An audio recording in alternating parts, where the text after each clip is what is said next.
I'd like to convene this June 27th meeting of the Lane County Board of Commissioners. Welcome to Harris Hall. Welcome to our regular board meeting. First thing on the agenda today, Mr. Mokrihisi, any adjustments to the agenda? I see none. Any from the board? Any? Commissioner Sorensen? I just want to mention that I've got to go to an appointment at 11:15 today, and you know, if it's nothing controversial, I'd say keep going. But if there's an opportunity to have a longer than normal lunch, that's fine. But I'll just do the best I can at getting back. Thanks. Thank you, Commissioner Sorensen. I'll note that our regular meeting schedule this morning is relatively short, concise. We do have an executive session potentially followed by coming back into a regular board meeting following the executive session. But I think I've seen your note on that, Commissioner Sorensen. Thank you. So with no adjustments to the agenda, I'll open for public comments. Ms. Mokrihisi, do we have any public comments? I'm sorry, let me check. Not that I'm aware.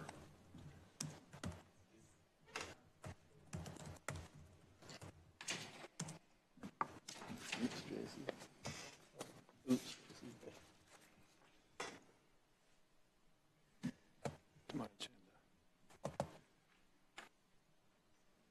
Thank you, Ms. Mokrihisi. So I'll open the floor for public comments. Speakers will be taken in the order they signed up. We'll allow 3 minutes per comment. Just right at 3 minutes, you'll hear a signal on my beeper. That'll give you an opportunity to sum up with your final sentence. I'll call your name in order. When you step to the microphone, please state your name and address for the record. First person we have signed up today is Kate Gessert. Please correct my pronunciation as well as stating your name and for the. Thank you. Hi, I'm Kate Gessert, and my address is 86070 Cooker Lane. And I live in Crow. I have lived there for the past 20 years, and my roots are very deep there. I have spoken before to the commission, but I heard people saying that they hadn't heard from people out in the county. So I thought maybe somebody didn't hear what I said, and I better come talk again. And I would like to talk especially about the need for an ordinance rather than a resolution, the way that the city of Eugene has, even though apparently the county equity board didn't realize that. They said that Eugene has a resolution. Eugene does not have a resolution. Eugene has an ordinance, because a resolution is kind of a statement of what we'd like to have happen, as I understand it.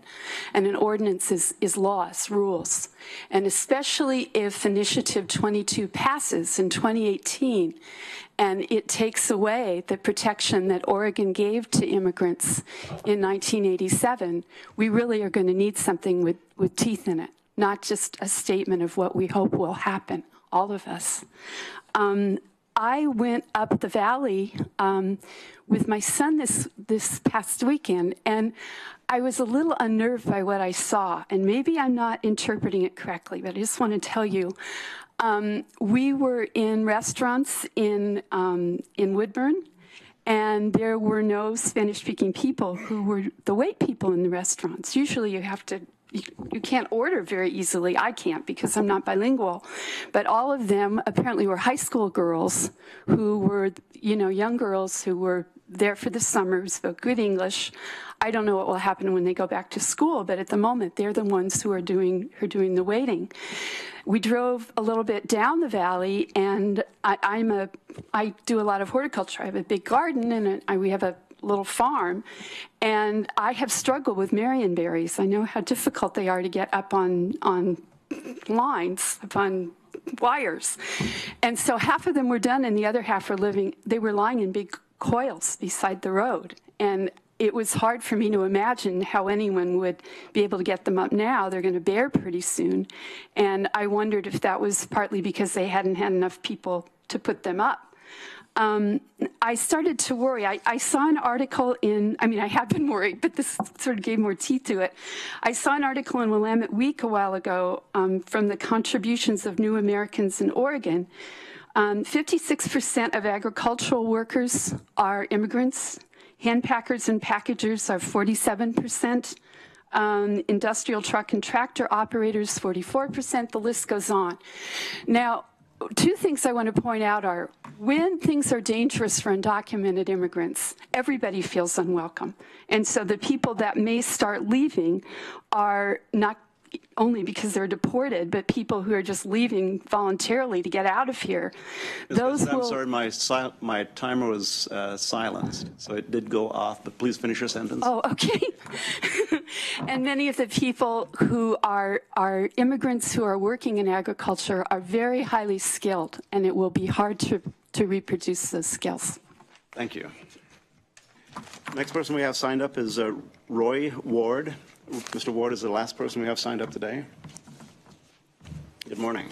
Morning. I'm Roy Ward. I live at 3385 Kincaid Street in Eugene, and that's Pete Sorensen's district. I'd actually like to start by, this is the third time I've spoken here, and I'd actually like to say how much I appreciate it, because in the city of Dunedin, New Zealand, where I come from, I'm not going to get to speak at a local body meeting without having my name on the agenda. So this is something good over here, that the meetings do allow public comments, and I really do appreciate that opportunity. I'm also speaking about the need for an inclusivity ordinance rather than a resolution, and Kate's actually already said some of what I was going to say.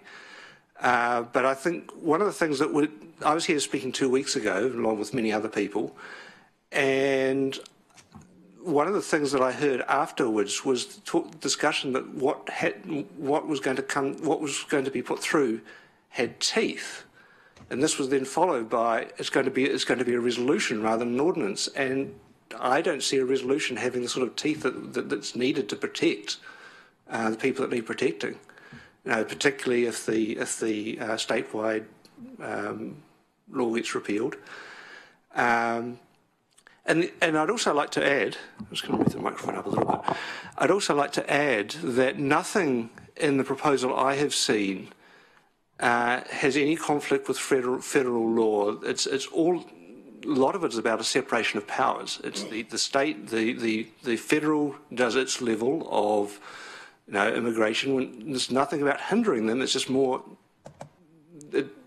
county resources and state resources and city resources should not be used to aid them. It's not our place. So purely from a separation of powers, it's really worth having an ordinance. And I will actually also say, and I don't think I've said this here, is that I've said I'm an immigrant, but I work for a small tech company. I'm the lead engineer, and the CEO is also an immigrant. And if we weren't here, there's about 10 Americans that have jobs because of what we're doing. So, so yes. And one final thing, I know that the committee is likely to report back for a resolution. And I'm okay with a resolution being a step along the way. I can see that I know an ordinance is much harder than a resolution. But please, if you must pass a resolution, keep going, do the next steps, pass an ordinance, have the full level of protection that we need. The forces that are threatening us, they're not resolutions. The protection needs to be an ordinance as well. Thank you. Good timing, Mr. Ward. That is the last person we have signed up for public comment today. If anyone else in the audience wishes to address the Board of County Commissioners, you can do so at this time. I see. Please step forward, state your name and address for the record. And if you would spell your last name, please. I'm Carol Scheer. I hadn't planned on talking today. My last name is spelled S-C-H-E-R-E-R. I am in Commissioner Williams' area. My address is 3245 Jayhawk Court. I strongly support an ordinance. I recently read a report, which I don't have with me, but I wish every one of you could have read it, or hopefully you will read it. It was done in 1998 about the raids that were done regarding the immigrants here in Lane County. It's gripping, and as I understand from the people that are working with the Immigrant Society today, There is a lot going on in Lane County that we're not aware of. It's not in the press. It's really stepped up a lot. And so we have a lot of reason to be greatly concerned about our fellow citizens, and a lot of our residents are aware of it, even though we're not, and it also affects them. So please consider an ordinance. Please see that we have an ordinance that has teeth. And I will see that you have copies of this report that I saw that was done in 1998. Thank you. Thank you, Ms. Scher. This concludes our public comment period, unless there is someone else in the audience wishes to address the Board of County Commissioners. I see none. Thank you. Next on the agenda is a Commissioner's response to public comments and/or other issues and remonstrances. Commissioners. Commissioner Bozovich. Thank you. First, I want to thank everyone for coming to speak to us. I want to assure Ms. Gessert that I have not made any statements about not hearing from folks outside of the city. You can go back and review tapes and stuff if you'd like to, but I have never said anything to that effect. Because I understand a lot of times my district can't make it here, during the week. I may not hear from people, in public comment from Florence, but then again, I do hear from people by email and other means. So that I want to assure you that you don't. I understand this is a sentiment that is shared throughout the county. Second, I just want to kind of clarify something that there seems to be a real misunderstanding about the difference between ordinances, board orders, and resolutions/proclamations. An ordinance is something that goes into county code and is outward looking and applies to the citizens of Lane County. So it would be something that we would do that would be law for every citizen in Lane County. A board order that reflects a change in Lane Manual is inward looking about the behavior of our employees.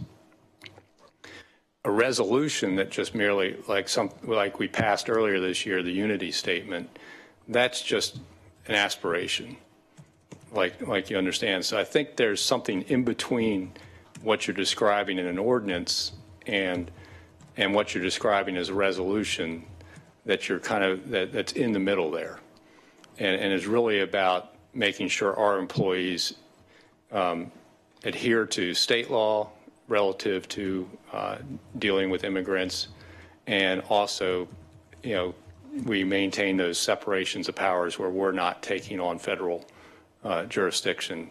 I understand this is a real concern. One of my close friends owns a family business, logging business, that had 3 of their employees picked up by ICE in that last set of raids in the Florence area.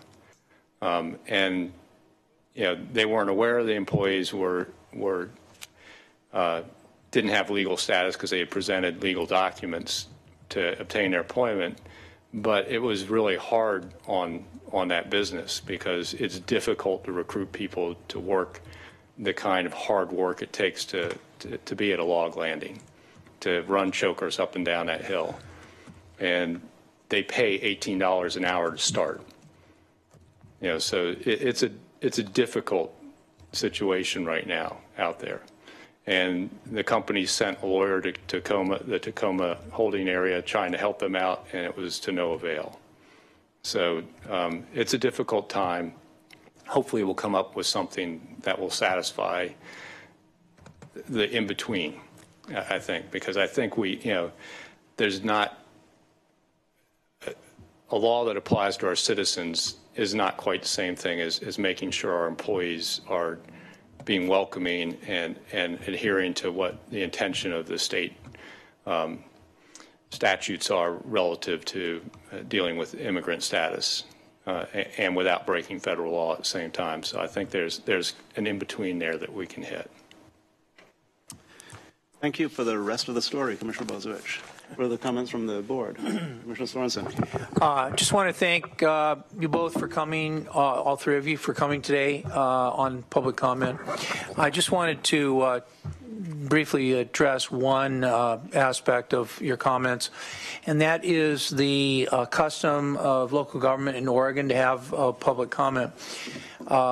When I was first involved with government, I worked in the U.S. House of Representatives, and it's very common to have only invited testimony in a congressional hearing. And years later, when I was a county commissioner, I actually got to present some congressional testimony. It's quite a nice experience. But you're right. People off the street do not come in to a congressional hearing. They have to be invited, and typically it's only the people running the Congress, the majority party of either the House or Senate, that decides who gets to come in. A lot of people don't know that. They don't realize it's all been invited. In the legislature, Oregon legislature, where I was in the legislature, it's also fairly uncommon to have public comment in an open session. Now, there might be more opportunity for people to ask their legislators to have them invited, but it's still rare that you would be going to a public meeting of a committee of the Oregon legislature and just have open public comment. But on the other end of the spectrum are local governments, and you're right. Almost all the local governments in Oregon, and I've been on the board at Lane Community College, the Lane Air Protection Agency, HACSA, which is a housing agency, the Lane Council of Governments. Almost all the cities in Lane County have this public comment process, and it's really good. At times we struggle, at least I'll say I struggle with how much time we allocate to it. One thing we'll put on our agenda is we'll have like a half an hour of public comment to try to not have the public comment be the whole meeting. But usually if there's 100 people, we take all of them, and it might take 2 hours.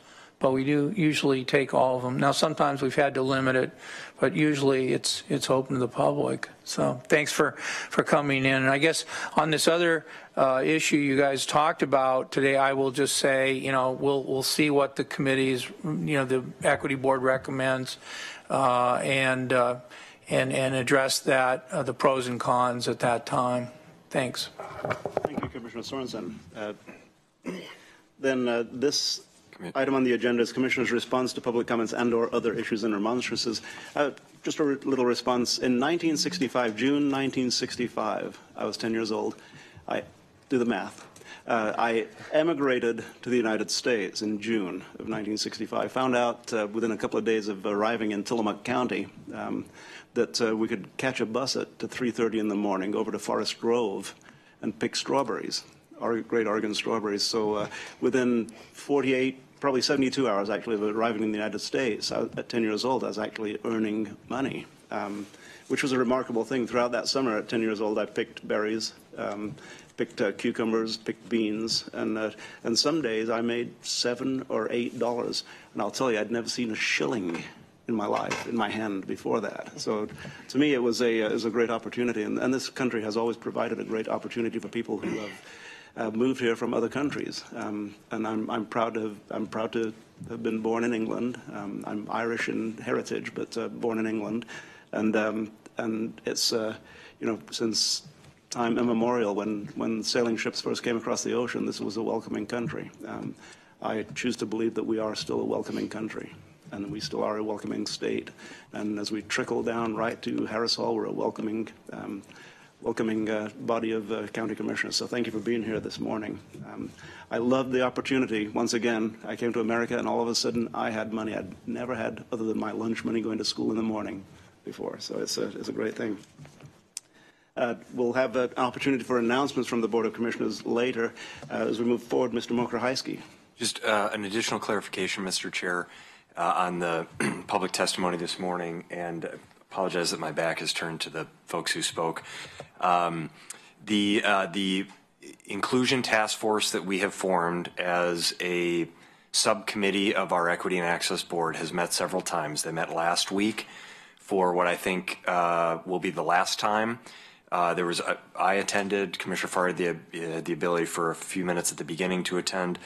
Had a really good discussion with that group. It includes the sheriff, the assessor, and 4 members of the public, one of whom is on our Equity and Access Board, and then 2 individuals who have been before the commissioners and advocated for the adoption of an action by the board as it relates to an inclusivity policy for the organization, and another member of the community.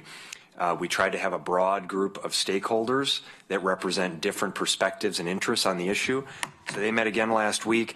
They took a vote to recommend to the Equity and Access Board, and the Equity and Access Board will meet next Wednesday, July 5th, and they will take up this issue, and we're asking that they forward a recommendation on to the administrator, and I'm asking that recommendation come to the board by July 11th. We had previously indicated we thought July 18th we could bring it. I'd like to do this as quickly as possible, given the fact that the board has expressed a desire to move this issue forward and gain some closure on a topic that has generated a lot of public interest.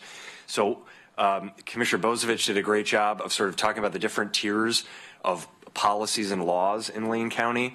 And I want to just say definitively, we are not, and the Inclusion Task Force is not, and the Equity and Access Board is not considering recommending a resolution. There's no discussion about a resolution on the table. There is a distinction, as Commissioner Bozovich said, a difference between an ordinance and a board order. An ordinance is the Board of Commissioners, for example, when you're going to establish a law that is externally facing and has enforcement capabilities on individuals in the community, i.e. what you did to adopt an ordinance to raise the age of tobacco sales from 18 to 21, that was an ordinance. It required 2 votes of the board, and it's a local law that is then enforceable by local law enforcement. That comes with it penalties, fines, and other penalties come with that. In this case, what we're talking about is not an external facing policy. We're not talking about, no one is asking to establish a law that would be enforceable on residents in the community. We're talking about establishing a policy that is inward facing, that directs the activities of county officials. So in that case, a board order, which would be a board action, it would have to be adopted by the board. In order to be changed, it would have to be changed by the board. It is a board adopted policy, would live in our Lane manual, and would become the policy of the organization that has its own teeth and enforcement capabilities as it relates to the actions and activities of county officials. So I just we've been hung up on language, ordinance, resolution, board order. The board did establish and approve a unity resolution back in 2016. You did that before any other governmental body took up the discussion about sanctuary inclusion. But that is not, a resolution is not the discussion right now. We are discussing a board order, which would be a board adopted policy with teeth that would live in our Lane manual policy document. Thank you. Excellent, Mr. Mokrajewski. Thank you for pointing that out. And I will say that I was at that meeting last week, and it was I was very impressed with the breadth of input that was taking place at that meeting. And I would like to point out that I did leave the meeting prior to the board, that subcommittee, discussing whatever recommendation it was going to make. I did not want to be their influence in their decision making or the discussion. So they had a robust discussion, I would expect, after I left that meeting. I'm going to mention two other things that happened last week, and since we're talking about equity, access, and inclusion, I had an opportunity last week to be the keynote speaker at the graduation of Riverfront Alternative School. That's Looking Glass's alternative school. They graduated 27 kids who otherwise wouldn't have had an opportunity to even attend high school, and many of them left with scholarships, and many of them going on to college, and really a bright-eyed group of kids who perhaps 10 or 15 or 20 years ago would not have even had a chance to get through high school. Then on Friday, I had an opportunity to cut the ribbon at the opening ceremony of the HIV Alliance new facility on Cityview Street. HIV Alliance is a pretty phenomenal group. The the reflection that Mayor Vinnis and I had as we were talking at that meeting was regarding the fact that 23 years ago, people who had issues, people with from the LGBTQ community, or people who had gender identity issues, or people who needed special services surrounding the horrible fear that they had regarding the onslaught of HIV and AIDS, had no place to go. 23 years ago, they had no place to turn. At the ribbon-cutting ceremony, there were in excess of 100 people cheering and just welcoming the fact that they do have a place to go. Not just a place to go, a place to get education, a place to get treatment, a place to get service, and a place to get support. So very pleased and proud to have been a part of that last week.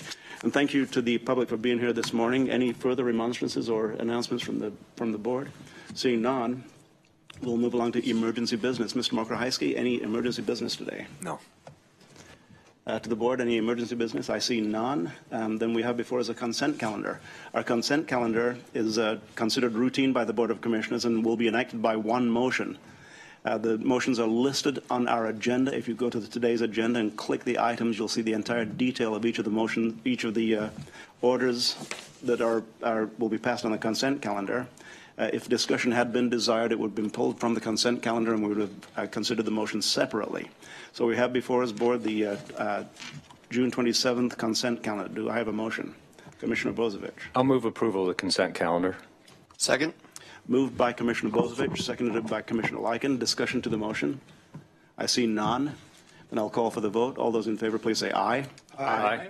Passes unanimously. Before we move along to the next item, I'd like to point out a guest in our audience. Sarah Maderi is there, the Assistant City Manager for the City of Eugene. Thank you for being here this morning, Ms. Maderi. It's good to see you. County Council. I see no council present, so Mr. Mokrahajski, no items from County Council at this point. We will have an executive session where council will be addressed by council.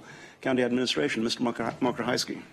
Just a quick one, and Commissioner Lyken may share some comments as well, but Commissioner Lyken and I had the opportunity this morning to attend the Eugene Chamber of Commerce board meeting, and Commissioner Lyken presented on behalf of the Board of Commissioners a proclamation honoring Dave Hauser and his life of service to Eugene and really the greater Lane County area. And for those who had an opportunity to attend the memorial service on Friday, it was really a moving tribute to Dave's life and legacy in our community, and I think fitting of a person of his value and stature in the community. I shared a story this morning about Dave was one of the first people that I spoke to before I moved to Lane County. I was given a list, if you all remember. I asked for lists of contacts before I moved here. I had accepted the job, but I hadn't moved here. I said, you know, who should I talk to? So the commissioners all gave me names of people, and on almost every list was Dave Hauser.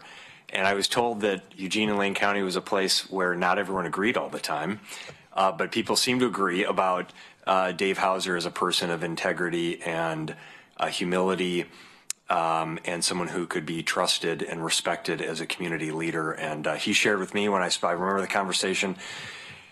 We share Midwestern roots. He's from Iowa. I'm from Wisconsin. And he talked about the challenges sometimes in getting decisions and progress in this community. But I asked him about what it was like to raise a family here. And of course, he raised 2 young children, and my wife and I have 2 daughters. And he said, I moved here over 20 years ago, and I never want to leave. And it's a wonderful place. The people are honest and genuine, and in a lot of ways have those Midwest values that we oftentimes talk about.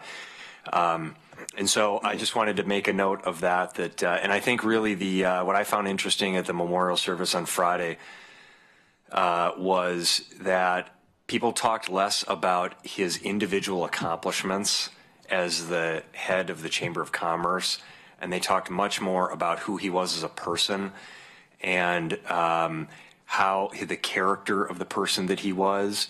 And I think we all of us who knew Dave knew that. He had a presence to him. You walked in a room, you knew he was there, but it wasn't because he was the first person to speak or because he was loud and obnoxious. It was because he listened. And, I think a good example of a servant leader in a lot of ways. And so he'll be missed, I know personally, by many people who were very close to him, but also as a community, he's one of those leaders that it will likely not be able to ever be replaced. And so I hope that we take some of those lessons that he brought as a leader in this community around humility and honesty and integrity, and working in listening to others before speaking, trying to forge common understanding and common purpose. And I know we have an opportunity here in the coming moments to have conversations about that collaboration and partnership and doing what's in the best interest of the community. And so I just thought it'd be nice to reflect on Dave's great service and life in our community. Thank you. Thank you. Thank you, Mr. Mokrajewski. And before we move on to Commissioner's business, Commissioner Lycan, would you like to follow up on Mr. Mokrajewski's discussion, or do you want to wait until Commissioner's business? Okay, very good. Very good. Thank you. And some of us may have a few words to say about Mr. Hauser during items. Is that everything today then, Mr. Yes. Mokrajewski? Then we'll move along to Commissioner's business announcements. Announcements from the board. Commissioner Bozievich. Thank you. And I just want to thank the board for my excused absence last week. I was at the Cleaner Air Oregon Rules Advisory Committee meeting in Portland. Always fun to make that 2.5-hour drive during rush hour up there and the 3-hour drive and rush hour on the way back, and attend an 8-hour meeting. Makes for a long day. But they're getting down to, we've got 2 more meetings scheduled. And one of them is not on a Tuesday, thank goodness. I think I might only have 1 more board meeting I might miss because of that. But we're getting to the point of getting a set of rules together that will deal with air toxics, and we'll have to mimic at El Rapa here in Lane County. And it appears we're moving in a direction that is pretty restrictive right now. The committee's leaning in that direction, and I'm a little concerned that it may be stepping a little bit too far and actually create an unfunded mandate for local governments that have air permits for everything from sewage treatment plants to landfills, and trying to meet that stricter requirement that they're aiming for. So we'll be paying close attention to what the final set of rules looks like. But it's been an interesting process to be involved with. A lot of hours, a lot of background reading. Know more about risk projections and how they do the projecting of risk of certain concentrations of chemicals than I ever really wanted to. So.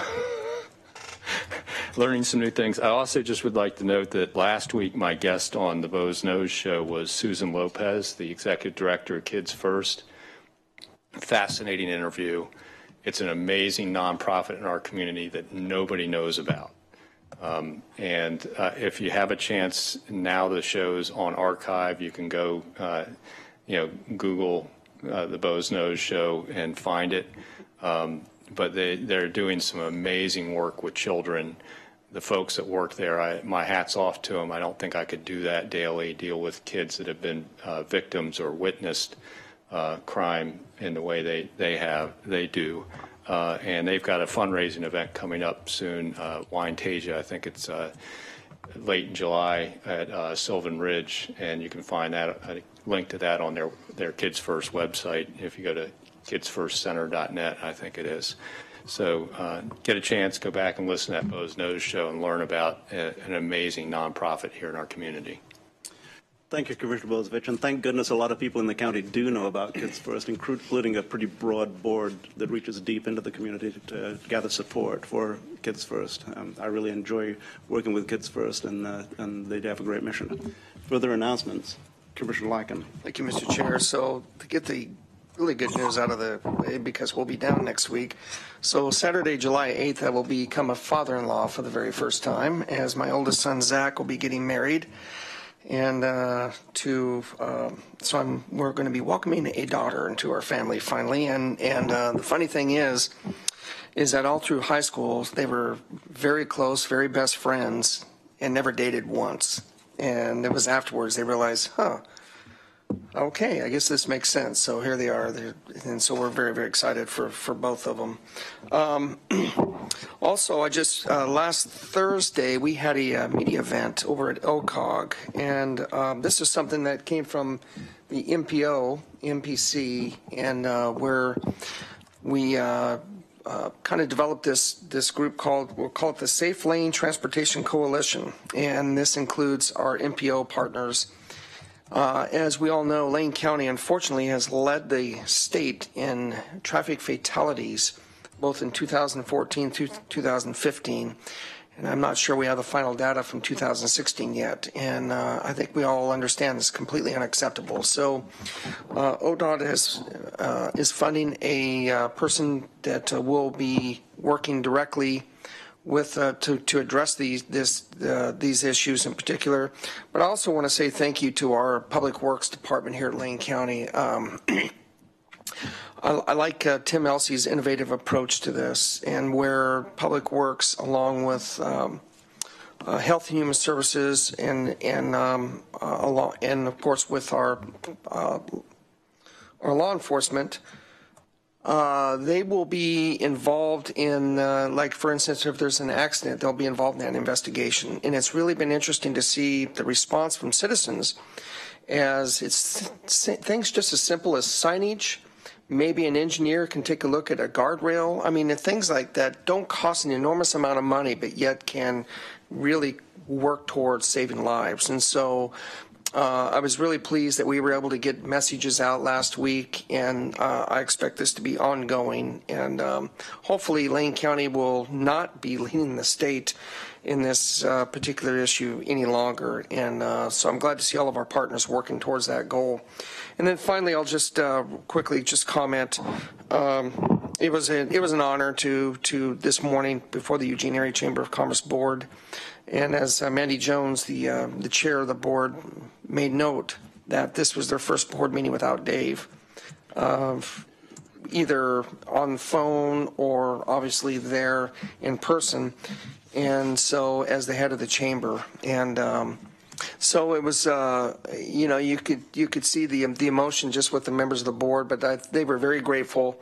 And I'm very grateful for the board that we have two proclamations, one for the chamber themselves, and I think more importantly, one for the family, and something that they'll take. But I think we all recognize Dave's leadership and clearly appreciated it very much. And what was with the celebration, and it really was a celebration of life, because there was a lot of funnies. I got to tell you, his golf partners were pretty hilarious. That was one of my more favorite moments. But the other was the comments that came from the Medford-Jackson County area chamber head. And something that he made note of, I think that's very important, is that Dave not only was a leader here of the Eugene Area Chamber of Commerce, but he was recognized from a regional standpoint, a state standpoint, and nationally recognized. And I think we can all go without saying that's something we can all be proud of, that Dave's leadership was recognized by folks throughout the entire country as far as chamber leadership. But it really is community awareness and community leadership as well. And so he's going to be greatly missed, no doubt about it. But we're very resilient. Our communities are, and and as Dave liked to always say, and I'll quote him on this, onward. And so but it was really a beautiful tribute to him, and glad to be part of that. And the following day, my wife and I did go out and have a brew for Dave. And in fact, the irony of all is we went to Hop Valley, and I wish I was exaggerating, but I'm not. The minute we sat down, we ordered our beer. We asked if this goes to Dave's Legacy Fund, and they said yes. True story. The song Stairway to Heaven came on. Get out of here. Absolutely true story, followed by, ready for this, Have a Cigar by Pink Floyd, back to back. I wish I was making it up, but I'm not. It absolutely happened. You called ahead. No, I did. I wish I would have. I mean, but no, it was just perfect timing. So thank you, Mr. Chair. That's perfect. Thank you, Commissioner Lycan. Further announcements? Then just a couple of things I will say. In fact, Mr. Mokrajewski, I have three things to say. which that was something that was pointed out at the memorial service, that Dave always had 3 things, or 3 points he was going to make about Dave Hauser. You know, I first met Dave in 1995, right when he first became the president of the Eugene Chamber of Commerce, and I just joined the Eugene City Council at the time. And I remember meeting him and thinking, now this is a young man that has a brilliant future. I hope we see him around here for a while. And we saw him around. I wish we were seeing him for many more years to come, as a matter of fact. It's with a tear in my eye. Second thing is that he did involve the members of the community in ways that they would never have been involved without Dave Hauser's personal attention. You know, he called me and asked me to be on the LGAC years ago, and then later he asked me to be a part of the Future for a Citizen Committee years ago, and I would never have even dreamed about doing those things if Mr. Hauser had not been the instrumental in calling me and bringing me in. Through the years, you know, we all worked with Kathy Madison, later worked with Terry Connolly, later worked with Laura Potter, and currently working with Brittany Quickwarner, all the government affairs directors for the Chamber of Commerce. All carried the torch very well, all of whom were hired by Dave Hauser. And the outreach that he made in this community is just, you can't even put it into words. The third thing I'll say is NIMFY. Now, Mr. Hauser always talked about NIMFYs. Anybody knows what a NIMFY is? It's not in my front yard either. I love that analogy. Love that acronym, I guess, is what that is. So we will all miss Mr. Hauser, but you know what?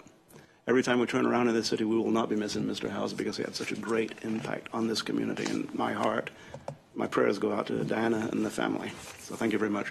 Further announcements from the board? Seeing none, we'll move along to agenda team requests or work session requests. I see none.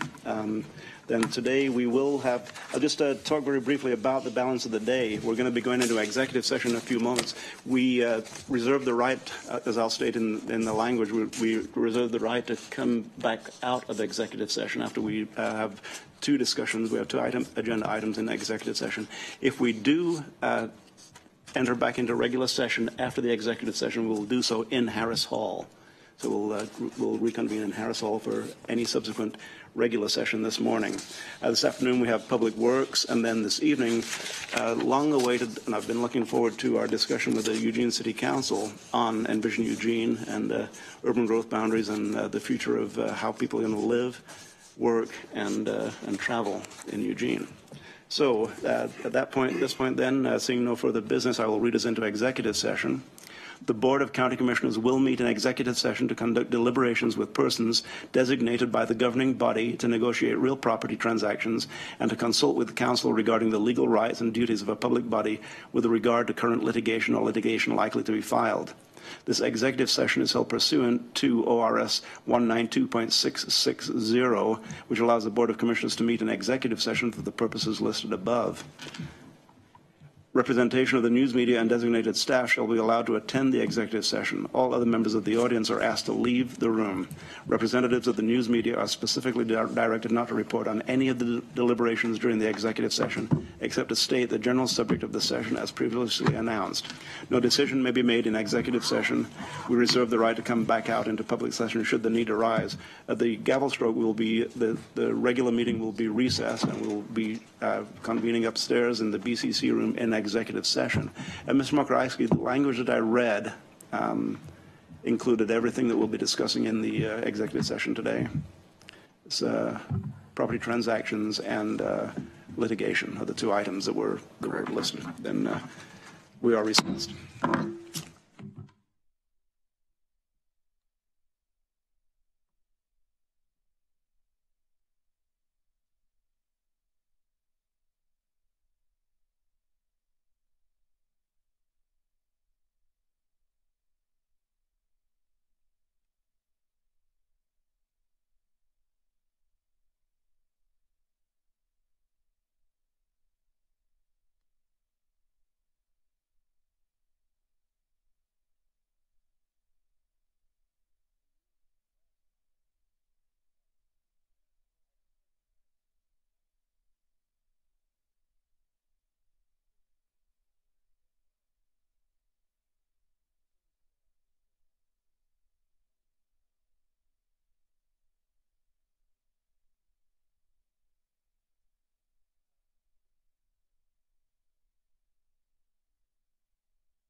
I'll reconvene this regular meeting of the Lane County Board of Commissioners, Tuesday, July 27, 2017. We just concluded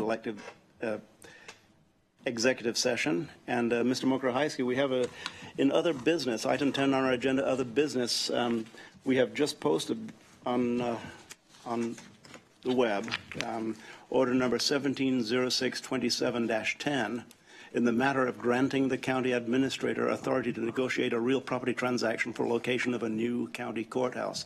Mr. Mokrahajski, can you explain what we just did? Thank you, Mr. Chair, and I'll walk through the board order with you in a moment. I just wanted to share a few points about the timeline and history with the board, since there's been a lot of action and activity, and I'll step back for a moment to December 2014. There had been, prior to that time, some discussion about a land exchange between the city and the county, but it looked differently. In December of 2014, the board recognized that the county really needed to do a needs assessment to determine what its needs were as it relates to a future courthouse facility. And so the board authorized in December 2014 a contract with the National Center for State Courts to conduct that facility needs assessment. That work then continued for about a year and a half. During that time, the legislature approved approximately $1.4 million in planning and design funds for a new courthouse. And on May 24th, 2016, about a year and a half after the board approved the work to be done with the National Center for State Courts, we presented to you a courthouse facilities needs assessment, and specifically what the needs of that facility were. And that put the county at the time then in the position of being able to say, here's what we need in our facility. Now let's talk about the appropriate location.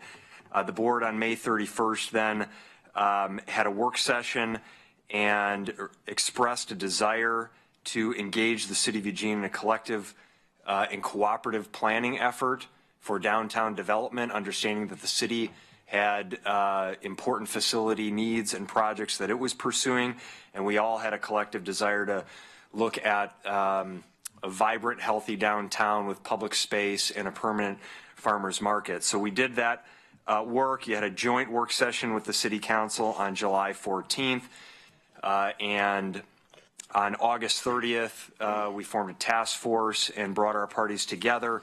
Ultimately, in December of 2016, the Board of Commissioners and the City Council directed staff to negotiate, to pursue appraisals for the property and to seek a deal for the purchase and sale of the City Hall block and the Butterfly lot. Those appraisals have been complete. They've been shared with city and county officials and made public.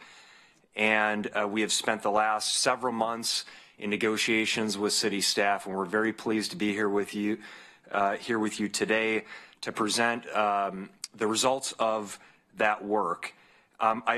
Before I do that, I just want to say that the county, in our efforts over the past year, back in May of 2016, laid out 4 values that we thought were really important for our work, to drive that work, and those included accountability, transparency, collaboration, and stewardship.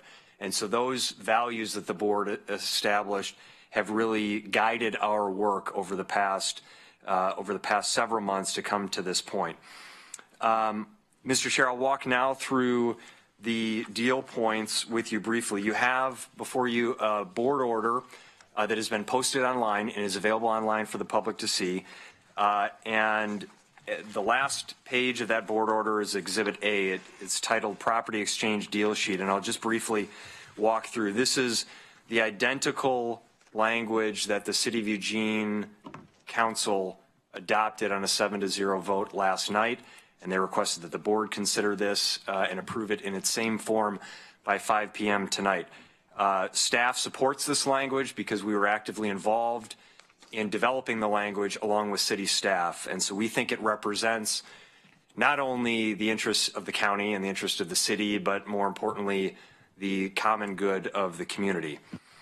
So it starts by acknowledging the need for a purchase and sale agreement and an intergovernmental agreement consistent with the following terms, and it is contingent upon a judicial declaration that the Butterfly lot can be used for the intended purposes.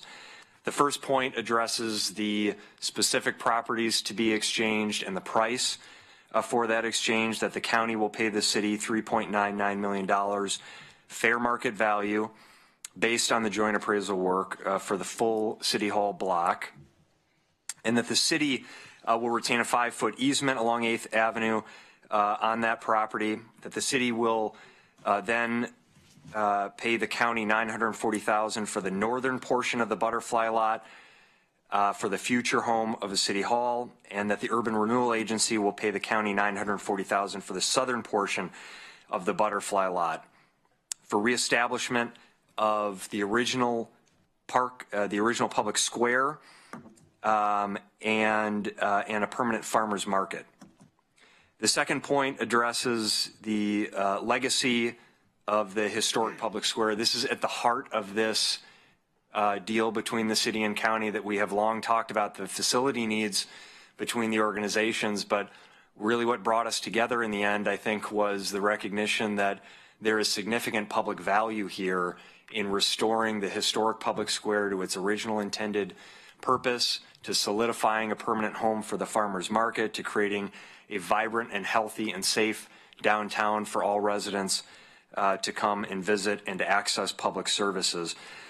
So the intergovernmental agreement will outline our shared commitment to memorializing the history of the public square as part of the redevelopment of that area, and that the city and county will cooperate on the design, content, location, implementation costs of that memorialization. The third point addresses the farmers market, a commitment that the city and county have long had, that we will be engaged partners along with the Lane County Farmers Market on the development of the farmers market improvements, that the city through the Urban Renewal Agency will fund up to $4.5 million in improvements, and the county will invest up to $940,000 of cash and in-kind investment with at least $500,000 in a financial contribution.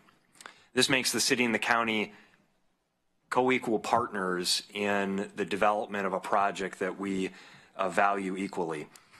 The next point on the future phase of City Hall, critical to the city of Eugene is the option to purchase the existing courthouse at fair market value, available during a mutually agreed upon time period under the IGA that will be agreed to after a majority of the tenants have relocated to a new courthouse, and consistent with the methodology that we've employed previously. And then finally, a number of cooperative approach agreements between the city and county that the county will provide lease space at no cost to the city of Eugene in the public service building for 3 years, or until city staff can move to a new city hall, whichever comes first. That we will work together on a better integrated plan for the ensuring that the 4-block area, the restored historic public square, functions as a safe public space for all people to access, and that the city will provide law enforcement in that public square of applicable city code and administrative rules. Next, the next two address areas that are common for both the city and the county, that we have low-cost staging areas for the construction of City Hall Courthouse and the public square improvements, and that we work together on parking needs both in the short and the long term. And finally, that we will be partners on a number of these initiatives, from being key partners on the farmers market improvements to key stakeholders in the overall redevelopment of the public square, to interested parties in the development of all of this work. So we recognize, and I'll just say, Mr. Chair, again, that while there's been a great deal of attention placed on the individual facility needs to date for our respective organizations, and obviously those are critical, the most significant progress, I think, has been made on this deal to get it to the finish line as a result of our efforts to focus on our common values and our shared vision, that we have recognized the need to create a truly great civic center for all people, for generations to come, a destination, a sense of purpose for the community, that we're enhancing access to public services in the downtown by coordinating our projects together, that we're efficiently and effectively utilizing public spaces. And we recognize that we have a series, we've long recognized that we have a series of publicly owned properties that have the potential to serve as a true civic center. And we've turned now, I think, that recognition into a shared vision, and we'll turn it into a transformational catalyst for the community in the future. So I'll leave it there and open up for any questions, Mr. Chair. Thank you, Mr. Mokrajewski. And before I ask the board if there are any questions for you, and prior to the motion for the order, we are looking at order 170627-10. It has been posted online, Mr. Mokrajewski, so the public can go to our website and access the exact words of the order, including all the whereases, therefore, and Exhibit A, which is the deal points. Then, Mr. Chair, I'm sorry, two other quick points. In the board order itself, under the now, therefore, the board would be adopting this one-page deal points, directing the administrator to execute, to negotiate and sign the agreements in substantial form, consistent with what is before you. And it requires the administrator to notify the board before any agreement is executed. It also puts a 90-day clock on the execution of those final agreements until 9 p.m. on September 27, 2017. Excellent. Then before we move forward, and for Ms. Quick-Warner, I have 3 points. The project we're talking about is about restoring the original concept of creating and maintaining a public square for the public in downtown Eugene. It's an extraordinary example of the great work that can happen when the city, the county, and state officials work together toward a common goal. And third, as a public health authority, we are also the public health authority for Lane County. It's especially important. It takes yet another step toward ensuring people have access to fresh, local fruits and vegetables. So this is a big deal. This is a big deal. So to the board, any questions for Mr. Mokrajewski before I entertain a motion? I don't have a question. I do want to make a motion, and so I would like to make a motion to approve, but I'd also like to say that I'm going to have to excuse myself in about 9 minutes, and if I'm not available toward the end of this, then just you can assume that I am in favor of it by making the motion. Thank you for that point, Mr. Second. Commissioner. So we have a motion before us, a movement by Commissioner Sorensen to pass Order 1706-27-10, moved by Commissioner Sorensen, seconded by Commissioner Bozevich, the points of which, the whereases and the therefore, which I'll read right now. I'll just read the therefore. The whereases and the Exhibit A are all available online right now for scrutiny and verbatim as the order is being considered. Therefore, the Board of County Commissioners of Lane County orders as follows. The Board of County Commissioners accepts the terms in the negotiated deal point sheet attached to this order as Exhibit A and authorizes the county administrator to negotiate and sign agreements to exchange to certain real property with the city of Eugene as described in Exhibit A. The agreement must contain in substantial form the items contained in this order. The county administrator must notify the board before any agreement is executed. And 2, the county administrator's authority to negotiate pursuant to this board order expires at 9 p.m. on September 27, 2017. We have a motion and a second. Discussion to the motion. Commissioner Lycan. Thank you, Mr. Chair. So a couple things. First of all, I just want to say thank you to our staff, and I want to say job well done on this particular, and this also goes to the City of Eugene staff. So thank you, very good. Very much. It was very good here as far as finally bringing this to a 7-0 vote last night, the City of Eugene, and also to the Lane County Board of Commissioners. A couple things that I just want to comment on. So this is step 1. We obviously have additional steps before we can see all this come to fruition. But I think it's very interesting that step 1 for us is occurring the same time as step 1 is occurring for the University of Oregon and the Knight Science Campus. And I think what you're about to see is over the next 10 years a transformation here in this city, Lane County, and even for the state of Oregon for that matter, because I think we've talked about the Knight Science Campus, what that means statewide. But I think for the city of Eugene and Lane County, you're seeing a transformation that is really going to, I think, raise levels. And if people are, and here's a thing I used to use this as a mayor of the city of Springfield during back in the day.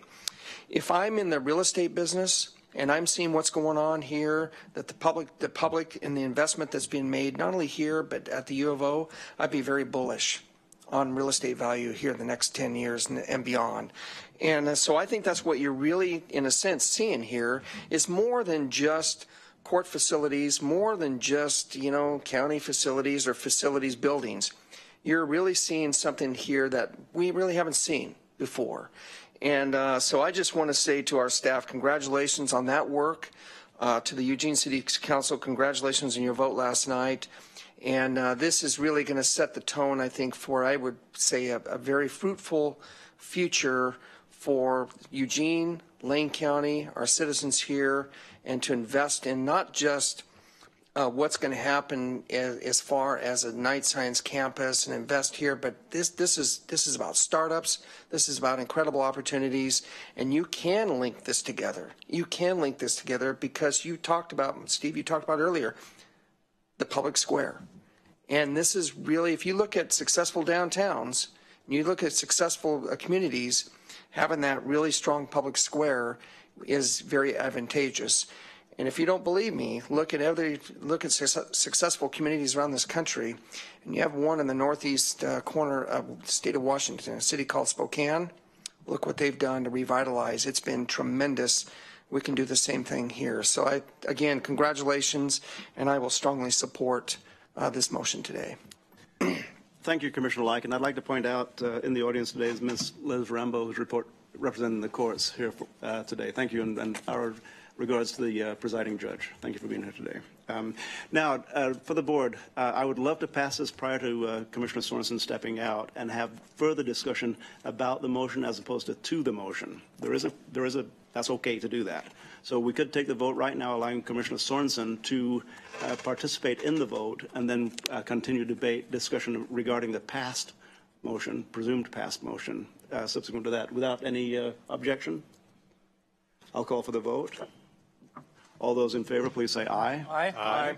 Passes unanimously. Thank you, Commissioner Sorensen. Thank you very much. And as far as any questions I have, I'll just say that I thought our executive sessions, numerous executive sessions leading up to today, were very helpful in understanding the thorough work that's been done, and particularly the last few days where it took a huge amount of work on both the city side and the county side. And I think we'll all have a lot of questions as this moves forward, but I think this is a historic day. Thank you. Thank you, Commissioner Sorensen. And Commissioner Sorensen is excused. Commissioner Bozevich. Thank you. So I want to say this has been a long and deliberative process over many years. When I became a commissioner back in 2011, I was assigned to the Facilities Committee, and one of the first things we looked at was the courthouse and some of the problems we were having with that facility. In fact, in 2012, I pushed for a board tour of the courthouse where we led media through the courthouse to highlight some of the problems with that facility. And then I think it was in 2013, the legislature passed some possible funding sources, which was one of the real issues we had. Was we knew we had a problem. We went through a deliberative process where we identified we had a problem and got to understand all the various problems with the current facility. But then this opportunity came up where the legislature said they'd match the bonding on that. So I got assigned to the Court Facilities Task Force that the Oregon Justice Department put together in 2014 and worked on that task force to get Lane County recognized as one of the highest need counties for a new facility and kept us on the radar for bonding. And it's been a long train to get to this point to actually get the ground where we really wanted to build in the best place. And then that's been a deliberative process too, in that we actually, as the county went through a space planning needs and what kind of building did we need? Who should be in that building? How much space should it take up? Where would it be best located? And then we went in cooperation with the city and met and looked at, is it best for us to be on the City Hall block, half the City Hall block, the Butterfly lot? We had options A, B, and C on the table and alternatives even to those, where future expansion could go. And together with the city of Eugene in cooperation, looking at what's best for the downtown and what's best for the function of both the city and the county, we chose to move ahead with this land deal where we're going to buy the whole block that City Hall's on now, and the city's going to purchase the butterfly lot, half for the farmers market, half for the first phase of City Hall. Long time leading up to that. And I want to say it's been a good process. There's been public involvement.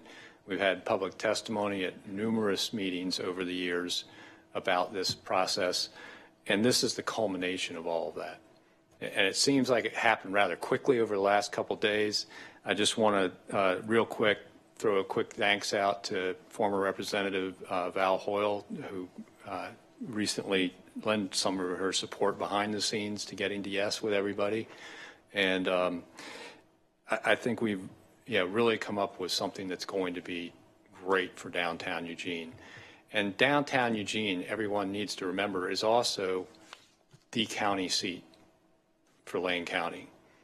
And it reflects on all of the county how downtown Eugene functions. And I think we've come out with something that's going to reestablish that public square. It's going to be attractive and vibrant for years to come. And we're going to end up with a court facility that's going to be secure, welcoming, and function the way a court should function. And end up with a city hall that presents the city as a standalone entity from the county and gives them their identity, and everything about this deal just seems to work well. And it's because it's been a long process, and we've done a lot of planning to get to this point.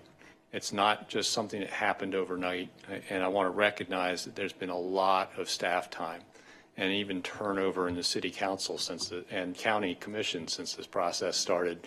So, it's good to see a deliberative process go through the planning and end up at a good result. And I think what we just passed today is a great result, and in the long run, it's going to be great for the citizens of Lane County and the citizens of Eugene. Thank you, Commissioner Bozievich. Commissioner Williams. Thank you, sir. From my perspective, two paths have come out of the wilderness and come together. We have one clear path ahead of us and a great deal of hard work to make that happen.